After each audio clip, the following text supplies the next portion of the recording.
Good morning, student. Today we are going to learn chapter number 14, that is factorization.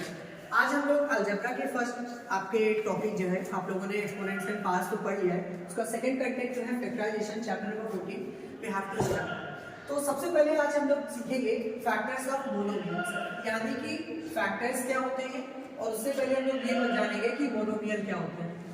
As you know that जब हम लोग exponents and parts पढ़ रहे थे तो मैंने आपको बताया था कि पॉलिनोमियल के कई सारे टाइप होते हैं, डिग्री के अकॉर्डिंग अलग होते हैं और टर्म्स के अकॉर्डिंग अलग होते हैं। तो टर्म्स के अकॉर्डिंग हमारा एक टाइप था मोनोमियल, ऐसी इक्वेशन जिसमें टर्म्स कितने होते हैं 1। जब किसी इक्वेशन में सिर्फ एक ही टर्म कहलाता है तो वो हमारा कहलाता है मोनोमियल। तो आज हम लोग मोनोमियल इक्वेशंस के फैक्टर्स सीखेंगे अलग अलग करके। जैसा कि यहाँ पे एक एग्जांपल में हमारे लिए लिखा हुआ है 3x² + 3x, इसके हमें करने फैक्टर्स। फैक्टर्स का मतलब होता है हर एक प्रोडक्ट, हर एक टर्म्स, हर एक कोफिशिएंट को प्रोडक्ट में लिखना। तो सबसे पहले 3x² + 3x में यहाँ पे हमें साफ साफ दिख रहा है कि 3 कॉमन है, ठीक है। उसके बाद और भी एक वेरिएबल कॉमन है, वो है x, ठीक है।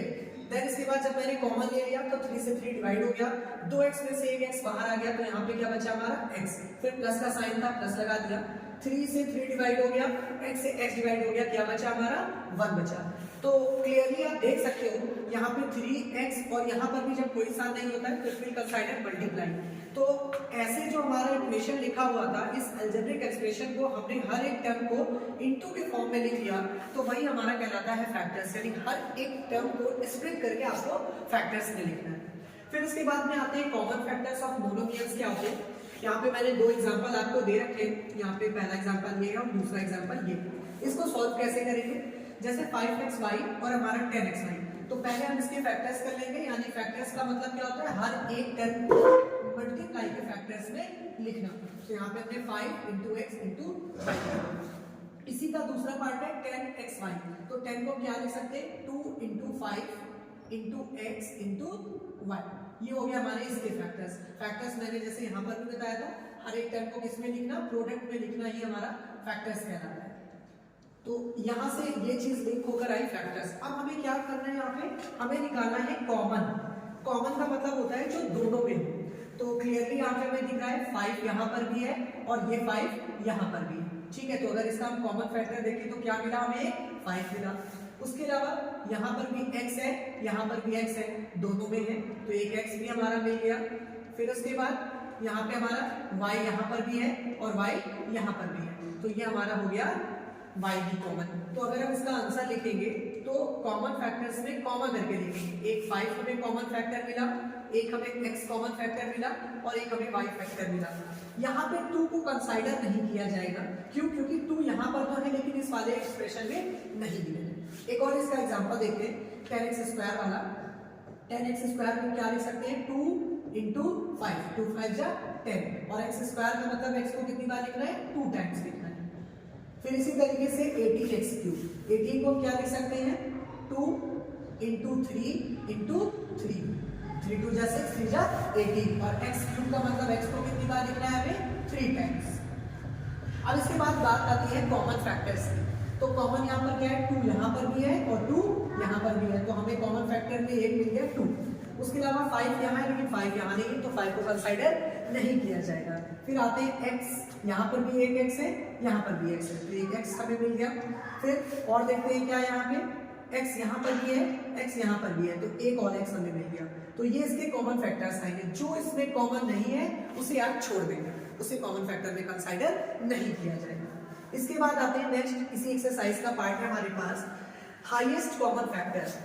हाईएस्ट कॉमन फैक्टर का शॉर्ट एब्रिविएशन कहलाता है HCF, यानी हाईएस्ट कॉमन फैक्टर। यानी आपको जो भी एक्सप्रेशन दिया होगा इसका पहले हम लोग क्या निकालेंगे, हम लोग निकालेंगे कॉमन फैक्टर्स। कॉमन फैक्टर्स में उसको मल्टीप्लाई कर देंगे तो हमारा निकल के आएगा HCF। कॉमन फैक्टर्स क्या होते हैं, कॉमा करके लिखे जाते हैं। उन कॉमन फैक्टर्स का अगर हम प्रोडक्ट कर देंगे तो हमारा HCF निकल आएगा।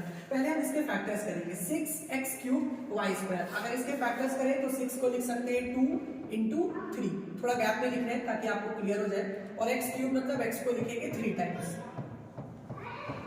फिर उसके बाद y², तो y को लिखेंगे 2 टाइम्स।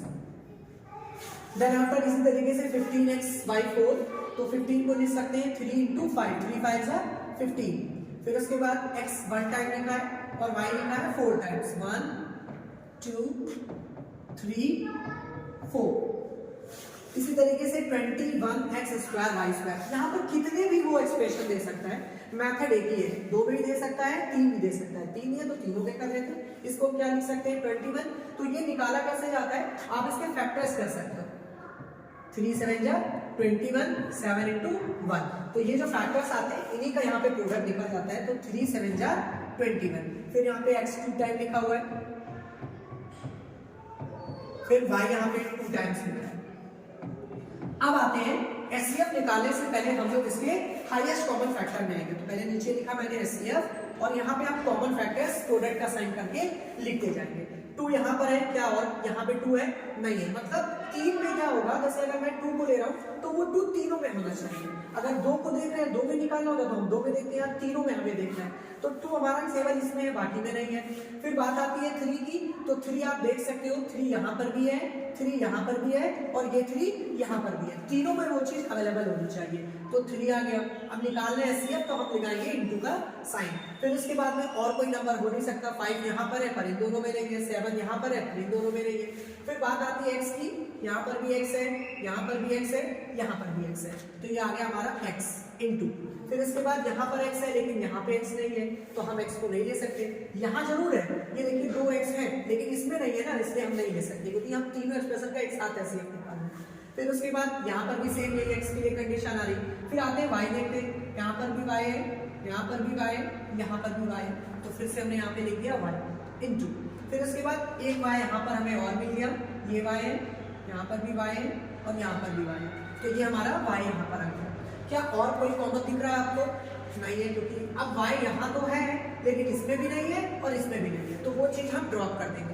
अब ये तो होगा इसके कॉमन फैक्टर्स, अब हमें निकालना है हाईएस्ट कॉमन फैक्टर, इनका प्रोडक्ट कहलाता है हाईएस्ट कॉमन फैक्टर, तो 3, फिर यहाँ पे हो गया आपका x और यहाँ पे हो गया y इंटू वाई, क्या हो जाएगा y स्क्वायर, तो ये रहा आपका एचसीएफ। इस तरीके से हम कॉमन फैक्टर्स का प्रोडक्ट करके एचसीएफ निकालते हैं। अब इसकी एक शॉर्ट ट्रिक होती है, शॉर्ट ट्रिक ये होती है, सबसे पहले हाईएस्ट कॉमन फैक्टर, हाईएस्ट का मतलब होता है सबसे बड़ा, ठीक है, सबसे बड़ा कॉमन फैक्टर निकालना है तो इसका आपको उल्टा करना है, वेरिएबल में जो सबसे छोटी पार होती है वही हमारा एचसीएफ कहलाता है। आप देख सकते हो डायरेक्ट इसका आंसर आ जाएगा, ये x क्यूब है, ये x है, x स्क्वायर, इसमें सबसे छोटा कौन सा है, x है, तो आपने x लिख लिया, फिर यहाँ पे y स्क्वायर है, y की पावर 4 है, यहाँ पे y स्क्वायर है, ये दोनों इक्वल है लेकिन सबसे छोटा कौन सा है, y स्क्वायर। फिर आते हैं नंबर्स की बात करें, नंबर्स के लिए आपको देखना पड़ेगा इसमें क्या है, हम वहाँ पे वो नंबर लेंगे जो तीनों में डिविजिबल हो जाए, तो 3 से ये भी डिवाइड हो रहा है, 3 से ये भी डिवाइड हो रहा है, 3 से ये भी डिवाइड हो रहा है, तो 3xy स्क्वायर इज द